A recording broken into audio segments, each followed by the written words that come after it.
우리 본문의 말씀을 정한다면 우리가 11절에 있는 말씀부터 32절까지의 말씀이 오늘의 본문의 말씀인데, 우리가 여러분 보다시피 본문이 깁니다. 그래서 우리 25절 말씀부터 이렇게 말씀을 보았습니다. 오늘 이 말씀을 보면서 우리 성도의 명분을 회복합시다 하는 이 말씀을 가지고 우리 하나님의 은혜를 기다리고 또 사모하는 가운데 하나님의 역사하심이 우리 가운데 있기를 축원합니다. 이런 이야기가 있습니다.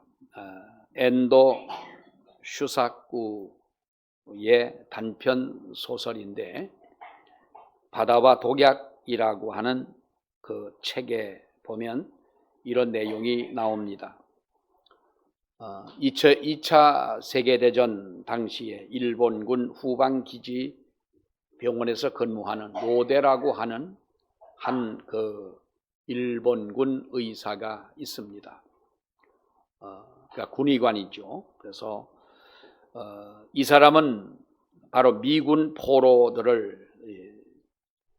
포로들이 잡혀 들어오게 되면 이제 그야말로 인체 실험을 했습니다. 우리가 흔히 생체 실험이다 이렇게 이야기를 하죠. 마취도 하지 않고 사람들의 눈을 빼기도 하고, 전혀 인권이라고 하는 것은 거기서 우리가 말도 올릴 수 없을 만큼 영하 100도가 넘는 곳에 갑자기 손을 넣어가지고 손이 급냉을 하게 되면 쇠망치 같은 것으로 그 얼음 같은 팔을 내리쳐 부러뜨리고 어떻게 변하는가를 연구하는 이런 아주 악랄한 일을 하는 군의관인 로데라고 하는 사람이 있었습니다.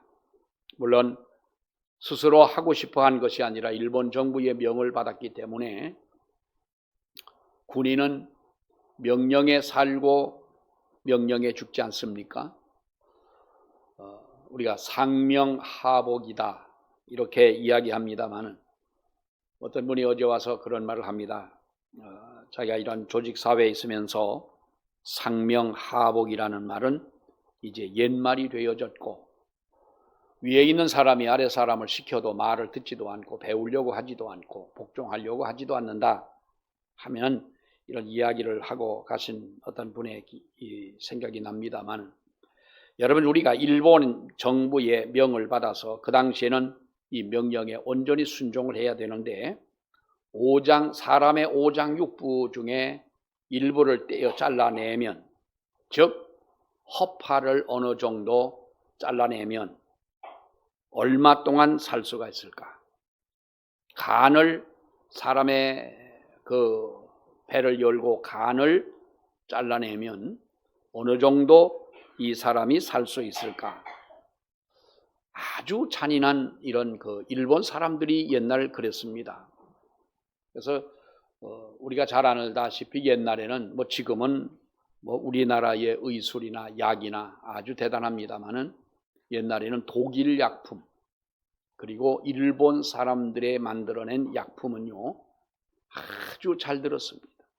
왜냐하면 생체 실험을 했던 사람들이 만들어낸 약이기 때문에 세계 어느 나라보다 약보다도 아주 뛰어난 그런 독일 사람들도 역시 그랬지 않습니까? 이 유대인들을 잡아가지고 생체 실험을 하고, 또 일본 사람이 이렇게 아주 잔인한 방법으로 이런 오장육부를 잘라내고 산채로 마취도 하지 않은 채 이렇게 잔인한 실험을 매일같이 계속하다가 이 사람이 미쳐버립니다.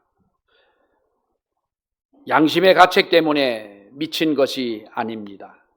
이 로데라고 하는 사람은 이토록 정말 끔찍한 실험을 매일 반복하는 가운데 어느 날인가 자기의 양심에, 처음에는 두 눈을 똑바로 뜨고 있는 사람의 배를 가르고 허파를 잘라내고 간을 잘라내고 신장을 떼어내고 하는 이런 실험을 할 때에 처음에는 양심의 가책을 느끼고 눈을 감고 하고 싶을 만큼 그런 양심이 있었지만은 언제부턴가 양심의 고통을 잃어버리고 그런 일을 하면서도 묘한 어떠한 그 쾌감과 재미를 느껴가고 있는 자신을 발견하고 그런 미쳐버린 거예요. 그런 내 양심의 고통을 돌려달라라고 절규를 합니다. 여러분, 양심의 고통을 잃어버리고 그토록 사람이 할 수 없는 끔찍한 일을 행하면서도 고통을 모르는 자신의 양심의 회복을 부르짖었습니다. 그리고 그는 바로 이 미쳐버렸다고 하는 거지요.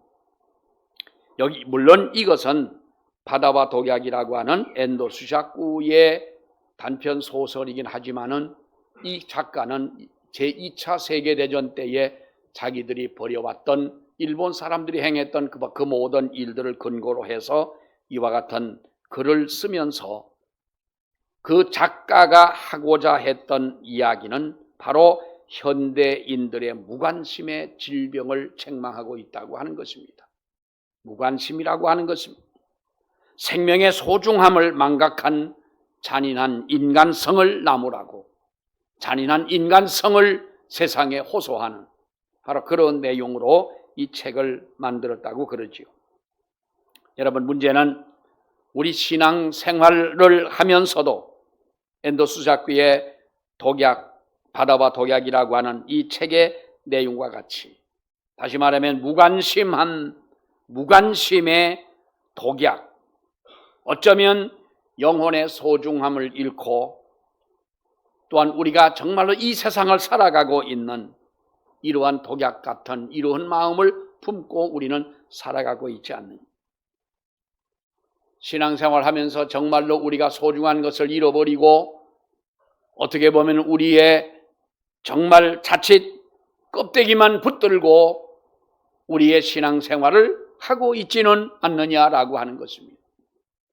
여러분, 쭉정이라는 것이 무엇인지 아시죠?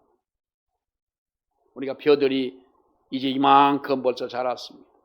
가을에 얼마 안 있으면 그 벼들이 한 길이 크고 거기에 또 이삭이 나오고 열매를 맺고 이제 또 추수를 하게 됩니다. 겉으로 보기에는 알곡인지 쭉정인지 우리가 잘 분간하기가 어렵지만은 그것을 타작을 하다 보면 분명히 쭉정이라는 것이 있습니다. 속에 들어야 있어야 할 알갱이는 전혀 없습니다. 껍질만 있는 바로 이와 같은 것. 이것이 바로 어쩌면 우리의 신앙생활 하면서 우리에게 있어야 할 정작 중요한 것은 우리가 잊어버리고 자칫 껍질만 가지고 살아가고 있는 우리들이 아니냐. 우리가 잘 알다시피 여러분, 사랑이라는 말의 반대말은 무엇입니까? 우리는 사랑의 반대말이 미움이라고 우리는 생각하지만은 사랑의 반대말은 무관심이라고 그럽니다. 어쩌면 우리는 내 곁에서 영혼이 죽어가는데도 아무런 관심이 없고 내 교회의 엄청난 사역과 물결에서도 관심이 없는 것, 이것은 질병이라고 하는 것입니다. 사랑하는 여러분, 하나님의 사람들의 가장 소중한 일이 무엇입니까? 여러분들은 예수를 믿고 우리가 신앙생활하면서 하나님 앞에 살아가는 우리의 평생의 삶 속에서 가장 소중한 일이 무엇이냐? 이것은 바로 하나님의 가족을 사랑하는 것이다 라고 하는 겁니다. 여러분, 우리 교회는 주님의 신부라 그랬습니다. 신부는 새로 맞이하는 여러분 가족이 아니겠습니까? 그러니까 주님의 신부된 교회는 가족이라는 것입니다. 그리고 그리스도인들은 모두가 다 한 가족인 줄로 믿으시기 바랍니다. 어쩌면 우리는 피를 나눈 형제보다도 더 진한 사랑으로 뭉쳐진, 여러분, 우리는 예수 그리스도의 피로 하나가 되어진 바로 이것이 우리 그리스도인들이요, 그래서 우리는 가족이라고 하는 것이죠. 교회 성도가 한 가족이라고 하는 것입니다. 한 걸음 더 나아간다면 여러분, 미래의 교인인 나의 전도의 대상도 나의 가족이라고 하는 것입니다. 우리는 이 가족을 사랑하는, 하나님의 가족을 사랑하는 것이 바로 우리가 하나님 앞에 힘써야 될 일 중에 일이다. 이런 가족을 찾아 구원하는 일은 우리의 과제인 것이지요. 무엇과도 바꿀 수 없는 최고의 삶인 것입니다. 그런데 성경에 보면 우리 오늘 누가복음 15장에는 유명한 비유가 나옵니다. 세 가지 비유가 나오는데요. 일찍이 종교개혁자 마틴 루터는 그런 말을 했습니다. 신구약 성경 가운데 단 한 장만 선택하라고 한다면 나는 누가복음 15장을 선택을 하겠다. 왜냐하면 이 누가복음 15장에 있는 이 말씀을 보게 되면 15장만 있으면 나는 예수 그리스도의 복음을 정확히 설명할 수 있기 때문이다 그랬어요. 다른 성경은 다 필요 없다는 말은 아니지요. 누가복음 15장에 기록되어 있는 이 말씀만 보면 예수 그리스도의 복음을 정확히 설명할 수가 있다. 이 말은 다시 바꿔 말한다면 예수 그리스도의 복음을 정확히 설명한 곳이 어디냐? 누가복음 15장에 나와 있는 이 세 가지 비유라는 것입니다. 여기 보면은 세 가지가 나옵니다. 잃어버린 양의 비유가 나오지요. 1절로 7절에 있는 말씀까지 보면 잃어버린 양의 비유가 나옵니다. 그리고 7절 말씀부터 우리가 10절까지를 보게 되면 8절로 10절까지를 보게 되면 잃어버린 드라크마, 잃어버린 돈의 비유가 나옵니다. 그리고 11절 말씀부터 분량은 제일 깁니다마는 마지막 절 32절까지는 바로 우리가 잘 아는 오늘 본문의 말씀인 잃어버린 아들의 비유가 나오게 됩니다. 이런 양은 무지해서 길을 잃어버렸습니다. 잃어버린 돈은 환경 때문에 그 돈을 잃어버리게 됐던 것입니다. 그리고 집을 나간 우리가 흔히 탕자라고 말하는 이 둘째 아들은 자기 판단과 결단에 의해서 자기의 집을 나가버리고 맙니다. 그러나 성경은 세 가지 중 어떤 경우도 반역자나 배신자라고 말씀하고 있지 않습니다. 오히려 오늘 성경을 보면은 이런 자라고 말씀을 합니다. 여기서 우리가 세상을 바라보는, 그리고 죄악된 세상 한복판에서 살아가는 사람들을 바라보는 안목이 있어야 되겠다는 겁니다. 돌아오면 용서해 주겠다는 것이 아닙니다. 하나님은 이미 용서해 놓고 돌아오기를 기다리시는 사랑을 오늘 이 본문에서 말씀을 해주고 있습니다. 자녀들을 키우다 보면 우리가 전문 용어로 속이 뒤집어질 때가 한두 번이 아니지요. 저놈의 새끼는 정말 내가 들어오기만 해봐라. 다리 몽둥이를. 근데 몽둥이 부러뜨렸다는 사람은 나는 아버지 때문에 다리 몽둥이가 부러져 봤다. 부러질 만큼의 속은 썩였어도 부러져 본 저 사람은 없는데, 우리가 이렇게 용서하지 않겠다라고 이게 부모님들은 그렇게 이야기는 합니다. 그러나 여러분, 용서하지 않기에는 너무나 큰 사랑이 이미 부모의 마음속에 자리 잡고 있기 때문에 용서하지 않을래야 용서하지 않을 수 없는 것이 우리 부모의 마음 아니겠어요? 가만히 계신 거 보니까 아닌 것 같아요. 저는 이런 분도 봤어요. 어떤 분이, 어느 여집사님이 나이가 많으신데 옛날에 어쩌다가 만나 이야기를 하는데 울면서 이야기를 하는 거예요. 목사님, 나처럼 어렵게 살아온 사람도 없을 거예요. 시장에서 이제 장사를 하시는 분인데 장에 다니면서 영주도 가고 풍기장도 가고 더 단양장도 가고 더 멀리까지 제천까지도 가면서 이렇게 5일장을 다니면서 장사를 하는데, 한번 그분의 장사하는 곳을 단양을 갔다가 그분 장사를 펴놓고 하는 걸 보니까 자기 스스로가 고생을 만들어 하는 것 같아. 좀 잘 팔릴 걸 갖다가 놓고 팔지.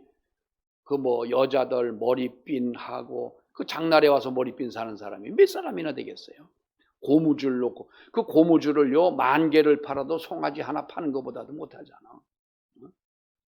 아니 그런 걸 놓고 파는 거예요. 그 속으로 아이고 장사를 해도 왜 저런 걸 가지고 장사를 할까? 물론 5일장은 뭐 여러 가지가 다 있어야 되지만은 어쨌든 그분이 그렇게 장사를 하면서 정말 고생을 많이 하는데 어느 날 장날에 이제 그 교회 가까운 내 교회 다니는 그 주일날도 남편 때문에 주일도 지키지 못하고 장날을 갔다가 남편이 어디 간 사이에 몰래 와가지고 누굴 보고 좀 가게 좀 봐달라고 그러고 교회 와서 예배를 드리고 갔더니 남편이 돌아온 거예요.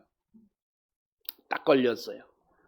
이 남편이 아무 말도 하지 않고 이렇게 천막을 지탱하려고 줄을 매놨던 블럭인가 돌인가를 뭘 풀어가지고 마누라 다리를 내리쳤어요. 근데 다리가 뚝 부러졌더라는 거예요. 뭐 맞은 거는 한두 번도 아니고 세상에 아무리 그래도 마누라 다리 몽둥이를 교회 간다고 불기는 남편은 아마 우리 남편밖에 없을 거예요 하면서 그렇게 우는 거예요. 그분이 그런 말을 합니다. 목사님, 저는 정말 다른 소원은 없습니다. 뭐 아이들도 있고 집도 있고 뭐 그렇다고 해서 그분이 뭐 돈도 없는 분은 아닌데 정말 내가 이 나이가 되도록 자유롭게 신앙생활을 해보질 못했고 교회 오면 언제나 마음이 불안했는데 이제라도 마음에 편안함을 가지고 신앙생활을 할 수 있으면 좋겠다는 거예요. 아직도 남편은 저러고 몸이 아파가지고 옛날에 지금 단양을 신단양이라고 옛날엔 불렀어요. 그 단양이 충주댐으로 이제 그 수몰이 되면서 옮겨온 도시 아닙니까? 그런데 그 남편이 옮겨오기 전에 장사를 하러 가고 이 부인은 몸이 아파 그날 집에서 쉬었는데 저 언덕 위에 세워놨던 트럭이 브레이크가 풀리면서 밀고 내려와 장사하고 앉아있는 남편을 그대로 치고 가는 바람에 그 남편이 그 자리에서 죽고 말았어요. 어느 날 주일날 오후가 됐는데 그날이 주일인데 이 집사님이 전화를 하셨죠. 목사님, 우리 남편이 죽었습니다. 얼마 전에 자유롭게 신앙생활을 했으면 좋겠다고 했는데 아니 남편이 죽었다는 말이 그 가슴이 이상하게 그게 그 말이 떠오르는 거예요. 아차 싶기도 하고 우리 믿는 사람은 말도 조심을 해야 된다는데 정말 그래서 그랬나? 아니 어떻게 해요? 저 단양에 구단양 거기에서 장사를 하다가 트럭이 밀려와가지고요 남편이 그 자리에서 죽었습니다. 지금 뭐 어느 병원에 있는데 아무튼 장사를 지냈어요. 장사를 지내고 교회에 이제 예배를 드리는데 첫 번째 주일이 돌아왔는데 헌금을 그 집사님이 한 450만 원인가를 감사 헌금을 했어요. 남편의 장사를 지내고 남은 모든 돈을 다 모아가지고 하나님 앞에 헌금을 드린 거예요. 그러면서 이거 남편 건데 제가 하나님 앞에 헌금 드리는 것이 맞다고 생각을 하고 그리고 나서 이제 그 집을 신방을 갔지요. 신방을 갔더니 뭐 물론 이제 교회 장으로 예배는 드렸어요. 그랬더니 그 부인이 하는 말이 그때는 또 눈물을 흘리면서 남편 때문에 그렇게 고생을 했는데 하나님이 그렇게 남편을 데리고 간 줄을 몰랐대. 그래서 자기가 나하고 한 말이 기억났는지는 모르지만 내 마음속에는 정말로 하나님 앞에 자유롭게 신앙생활하고 언제라도 기도하고 싶을 때 교회 가서 기도하고 주의를 온전하게 지키고 싶은 마음이 그렇게 간절했는데 이제는 그렇게 할 수 있게 됐습니다. 그러나 뭔가 마음속에 큰 무거운 짐이 있는 것 같습니다. 여러분 어쩌면 우리는 하나님께서 우리의 모든 삶을 여러분 이렇게 지켜보고 계시잖아요. 우리의 아픔도 알고 계시고 하나님은 내가 무엇을 해야만이 하나님이 나에게 무엇을 주시는 분이 아니라 우리의 모든 것을 하나님은 알고 계시는 분이시고 그리고 하나님의 사랑은 언제나 손해를 보는 하나님의 짝사랑이다. 왜냐하면 여러분 보십시오. 오늘 본문에도 이런 양 한 마리를 찾았습니다. 그리고 동네 사람들을 다 모아가지고 여러분 잔치를 베풉니다. 어쩌면 이 바보 같은 양 한 마리를 찾아놓고 멀쩡한 양 몇 마리를 잡아야만이 잔치를 할 수 있는데 이런 손해보는 장사를 하는 사람이 세상에 누가 있겠어요? 이것이 바로 주님의 사랑이고, 잃어버린 동전 하나를 찾고 나서 벗들을 불러가지고 모아 그들을 잔치를 벌입니다. 동전 하나 찾고 사용한 돈은 그 동전의 몇 배가 되는, 몇십 배가 되는 돈을 아마도 사용했을 텐데, 여러분, 이렇게 손해보는 사랑, 손해보는 장사가 무엇을 얘기합니까? 영혼을 찾는 일이고, 복음을 위하여 헌신하는 일이고, 우리가 하나님 앞에 신앙생활하는 일이고, 하나님을 섬기는 일은 어떻게 보면 손익계산을 따질 일이 아니다는 거죠. 손익계산을 따져서 전자계산기를 두드려 가지고 계산하는 일이 아니라, 하나님께서는 우리 인간을 사랑하시는데 온 천하에 사랑할 대상이라고는 나 하나밖에 없는 것처럼 하나님은 우리를 사랑하지 않습니다. 그 사랑 안에 우리가 살아간다는 것이죠. 인간의 사랑은요, 한계가 있습니다. 아무리 내 자식을 용서하고 사랑한다 할지라도 부모의 사랑도 한계가 있는 것이고 영원할 수는 없잖아요. 그러나 하나님의 사랑엔 한계도 없고 그야말로 끝이 없는 사랑이에요. 내 허물보다 하나님의 사랑은 더 크고, 내 실수보다 하나님의 용서는 더 큰 것이고, 내 지은 죄보다 하나님의 구속의 보자기는 더 넓어서 우리를 감싸주시는 하나님이신 줄로 믿습니다. 여러분, 아들이 집을 나갈 때와는 달리 그야말로 거지 꼴을 하고 냄새가 나는 옷을 입고 터덜터덜 힘없이 자기의 집으로 걸어오고 있습니다. 그러나 한눈에 아버지는 그 아들을 알아봅니다. 밤낮 없이 아들을 애타게 기다렸기 때문에 먼 발치에서 오는 희미한 그 모습을 보고도 자신의 아들임을 여러분 기억하는 아버지입니다. 성경은 분명히 말하지 않습니까? 자식이 아버지를 부른 것이 아니라 집 나간 자식이 아버지를 먼저 알아보았다고 얘기한 것도 없습니다. 먼저 아버지가 그를 알아보고 아버지가 아들을 불러줍니다. 여러분, 우리가 기억해야 할 것은 우리 하나님의 자비의 눈이, 오늘 성경이 말씀하고 있는 이 아버지의 눈이 아들의 회개의 마음보다 빨랐다는 거지요. 우리의 아버지의 용서의 가슴이 달려오는 아들의 발걸음보다 더 빨랐다는 것입니다. 아버지는 모든 것을 알고 계시기 때문에 여러분 그렇습니다. 실패와 고통으로 지새우는 수많은 밤을 아버지의 눈은 보고 있었습니다. 아들이 나가 허랑방탕한 삶을 살았다고 성경은 말합니다마는 정말로 그 허랑방탕한 비틀거리는 그 아들의 모습을 아버지의 눈은 보고 있었다고 하는 것입니다. 돼지우리에 앉아서 쥐엄 열매를 먹으며 자기의 신세를 한탄하며 절망 속에 빠졌던 그 아들의 모습을 아버지는 알았다는 것이죠. 거기에 아버지의 사랑은 어떤 사랑이냐라고 하는 것입니다. 어떤 사랑? 이런 양, 한 마리의 이런 양, 그리고 하나의 잃어버린 동전, 그리고 잃어버린 그 아들, 이런 아들의 그 앞에는 정관사가 붙어 있어요. 동전을 찾았습니다. 여러분, 그러면 하나의 동전은 똑같은 것인데 우리가 아무 동전이나 채워놓고 10개를 다 가지고 있으면 그럴 수도 있지만은 잃어버린 여인의 마음은 그럴 수가 없는 거예요. 왜 그렇습니까, 여러분?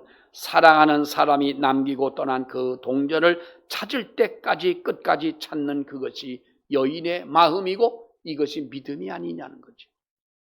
다른 동전으로 채워놓을 수가 있는 거지요. 100마리의 양을 굳이 채워야 된다면, 사랑하는 여러분, 잃어버린 한 마리의 양을 시장에 가서 한 마리 사다가 대신 채워놓을 수도 있겠지만은 이것은 선한 목자의 마음이 결코 아니다는 거지요. 길을 잃고 헤매는 생명의 위험이 있는 여러분 그 거친 들판을 헤매는 그 양을 기억하는 목자의 심정은 그것이 아니다는 겁니다. 아들 하나가 집을 나갔습니다. 어쩌면 우리가 좀 더 사악한 마음으로 한번 표현해 본다면 아들 둘인데 그 방탕한 놈, 아버지의 자기의 어떤 권리를 주장하면서 나가버린 그 아들 없는 셈 치고 집에 있는 이 아들 하나 잘 데리고 남은 생을 살겠다. 사실 그런 마음을 가지고 사는 아버지의 마음이 어디가 있겠습니까? 내 핏줄을 타고난 그 아들, 어려서 옹알이를 할 때에 옹알이를 하며 눈을 맞추는 그 아들과의 교감했던 그 사랑을 알고 우리 아영이도 조금 있으면 이제 몸을 뒤척인다고. 아니 그렇게 입혀주고 먹여주고 돈 쓰고 했는데 몇 달 만에 뒤집어지는 게 뭐 그렇게 큰 기적 같아. 우리 며느리가 얼마 전에 동영상을 보냈어요. 동영상을 가끔 보내요. 우리 그 넷째가 이렇게 기어가다가 뭐 주춤하더니 아주 능숙한 양 다리를 쏙 놓고 턱 앉는 거예요. 그렇게 뭐 박수를 치고 난리를 치고 그런 영상을 하나 보내주면서 이제 그 자주 일어나냐? 그때 한번 하고는 안 일어난다는 거예요. 그게 신기해가지고 그 영상을 보내준 거예요. 집을 나간 아들이지만은 아버지의 마음 속에는 옹알이를 하며 눈을 맞추던 그 아들과의 사랑의 교감을 가슴속에 담고 있고 걸음마를 하면서도 비틀거리는 걸음으로 걸어가는 아들을 사랑하는 그 마음이 아버지의 마음이기 때문에 무엇으로도 대신할 수 없는 것을 아버지는 너무나도 여러분 그 마음을 지울 수는 없지 않습니까? 이제 우리는 하나님 앞에 어떻게 살아가야 되겠느냐는 겁니다. 사랑하는 여러분, 죽어가는 한 영혼을 한 생명을 살리기 위해 구급차에 그 사람을 싣고 위급한 사람을 싣고 이 차가 앵앵거리며 길을 달릴 때 사람들은 약속이나 한 듯이 마침내 홍해가 갈라지듯 그 차가 지나갈 수 있도록 길을 비켜줍니다. 왜냐하면 운전을 하는 그 사람도 마찬가지지만은 그 차가 다가오는 것을 본 사람들의 마음 속에는 위급한 사람의 생명을 살려야 되겠다고 하는 그 한 가지의 같은 마음을 가지고 길을 비켜주지 않습니다. 교회가 죽어가는 영혼을 살리는 일이라고 하면, 영혼을 건지는 일이라고 한다면 무엇보다도 우선해야 되고 무엇보다도 최선을 다해야 되지 않겠는가. 이것이 복음의 정신이고 이것이 예수님의 마음이고 주님의 심장을 가진 성도의 마음인 줄로 압니다. 이 마음을 가질 때 사랑하는 여러분, 우리는 성도의 명분을 회복하는 일이라고 믿습니다. 오늘 세 비유의 말씀 가운데는 공통된 단어가 하나가 있습니다. 이 말은 바로 휴레카라고 하는 단어입니다. 여기 세 단어의 말에는 휴레카, 내가 찾았다, found it, 그럼 내가 찾았다. 바로 이 유명한 단어인데 이것이 바로 하나님의 마음이다라고 하는 거죠. 이것이 복음을 받아들인 그리스도의 마음이 되어야 한다. 이것이 교회가 추구해야 할 방향이다. 성경은 우리에게 이렇게 말씀해 줍니다. 철로 역정의 기독도가 구원의 확신을 발견하고 외친 말이 내가 찾았다, 휴레카라고 하는 거지요. 사랑하는 여러분, 오늘 우리는 이 말씀을 보면서 한 가지 분명한 사실을 깨닫습니다. 많은 사람들은 오늘 이 누가복음 15장 11절에 있는 말씀부터 보게 되면 주인공을 둘째 아들, 탕자의 비유라 이렇게 말씀하면서 둘째 아들이 바로 주인공이다라고 말을 합니다. 그러나 성경을 자세히 여러분 보십시오. 오늘 본문의 주인공은 둘째 아들이 아니었습니다. 본문은 이렇게 시작합니다. 예수님께서 세리와 죄인들과 함께 식사를 하고 대화를 나누고 있을 때, 이때 바리새인들이 들어오면서 예수님을 비판합니다. 예수님은 꼭 놀아도 저런 죄인들과 함께 논다. 예수님은 꼭 식사를 해도 우리와는 식사를 하지 않고 죄인들과 세리와 저 사람들하고만 바로 식사를 한다. 이 오늘 본문을 들어야 될 1차적인 청중은 바로 바리새인이라고 합니다. 다시 말하면 맏아들이라고 하는 것입니다. 둘째 아들의 이야기는 여러분 우리가 오늘 24절까지의 말씀에서 둘째 아들의 이야기는 끝이 나고 더 이상 둘째 아들의 이야기는 나오지가 않습니다. 그리고 25절 말씀부터 마지막 절까지 보면은 맏아들과 아버지의 대화로 이루어집니다. 이것이 연극이라고 하면 이제 제2막의 연극이 맞춰지게 되는 것인데요. 오늘 본문은 교회의 타성을 책망하는 메시지입니다. 신앙생활 하면서도 사랑과 감격과 감사를 잃어버린 그야말로 못난 신앙을 나무라고 있는 것, 성도라는 명분을 상실하고 난 채 신앙생활을 하고 있는, 어떻게 보면 껍질만 가지고 있는 이런 믿음의 사람들을 책망하는, 복음의 본질을 상실한 교회를 향한 책망의 말씀이 탕자의 비유라고 하는 거예요. 교회 안에서 성도들끼리만 교제를 합니다. 자기 좋아하는 사람들끼리만 교제를, 바리새인들은 바리새인들끼리만 교제를 합니다. 세리와 죄인을 무시합니다. 여러분, 그렇다면 그들이 모여있는 그 공동체 안에 들어올 수 있는 사람이 누구겠느냐라고 하는 거예요. 맏아들이 바뀌어지기 전까지는 세상은 바뀌지 않는다고 하는 것이 오늘 본문의 메시지입니다. 사랑하는 여러분, 우리가 이 성경을 보면은 맏아들은 아버지를 잃어버렸습니다. 그리고 그 아들은 동생을 잃어버리고 맙니다. 동생도 잃어버렸습니다. 오늘 이 성경을 보게 되면 큰아들이 집에서 무슨 잔치하는 소리가 납니다. 집에 와 보니까 잔치를 하고 난리가 났습니다. 들어가진 않고 종을 불러가지고 이게 어떻게 된 거냐 물어보지 않습니까? 그러니까 종이 당신의 동생이 들어왔습니다. 당신의 동생이, 집 나갔던 동생이 들어왔다. 여러분, 그렇다면 아마도 여러분들 같다면 어떤 행동을 취하겠어요?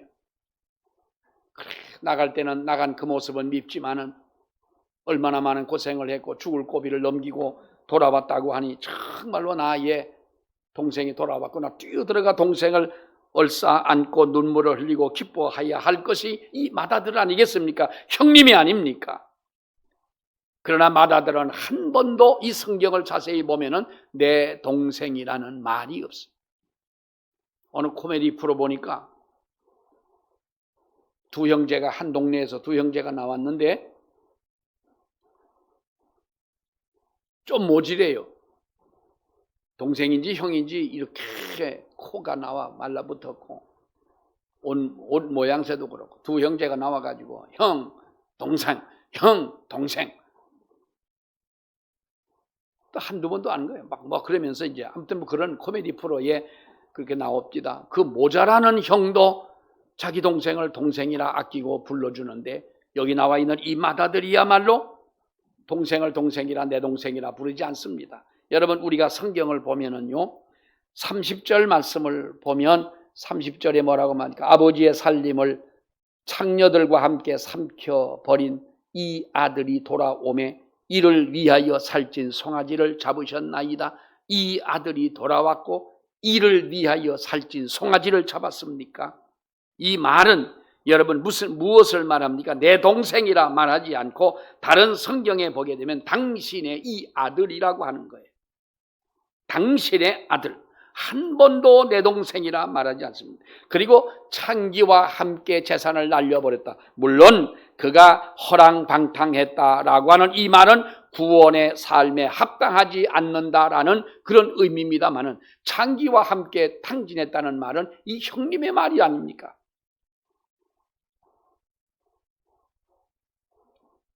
하나님은 천지를 창조하시던 마지막 날에 하나님과 천사와 이런 대화를 나누었다 그래요. 이것은 어떤 성경에 나와 있는 이야기는 아닙니다. 유대인들의 전설인데 천사가 하나님 앞에 물었습니다. 하나님, 앞으로 태어날 수 있는 수많은 사람들을 구원하여 우리 가족으로 삼는 일을 누구에게 맡기실 작정이십니까? 그랬더니 하나님이 내 자녀들에게 맡길 것이다. 저들이 구원을 받았으면 다른 사람에게 구원의 소식을 전하게 할 것이다. 그랬더니 천사가 또 물었습니다.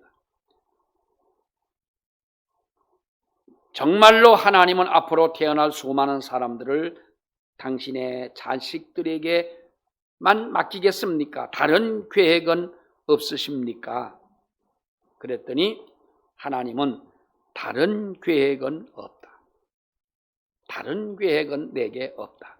오직 소중한 내 자녀들에게만 맡기겠다. 성도라는 명분을 회복할 때 우리는 하나님이 우리에게 그 귀한 일을 맡기셔서 하나님의 일을 감당하게 하실 줄 믿습니다. 기도하겠습니다. 하나님 은혜를 감사합니다. 우리가 집 나간 탕자를 비난하고 우리는 우리와 전혀 상관없는 사람으로 생각을 하고 살아왔던 마다들처럼 우리들이 그렇게 신앙생활을 하며 살아왔음을 고백합니다.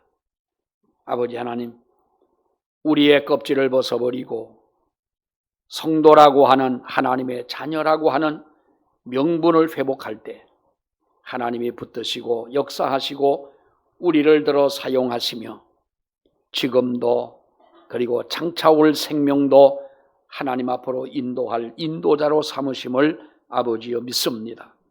성도의 명분을 회복하는 우리 모두가 되게 하시옵소서. 예수님 이름으로 기도하옵나이다. 아멘.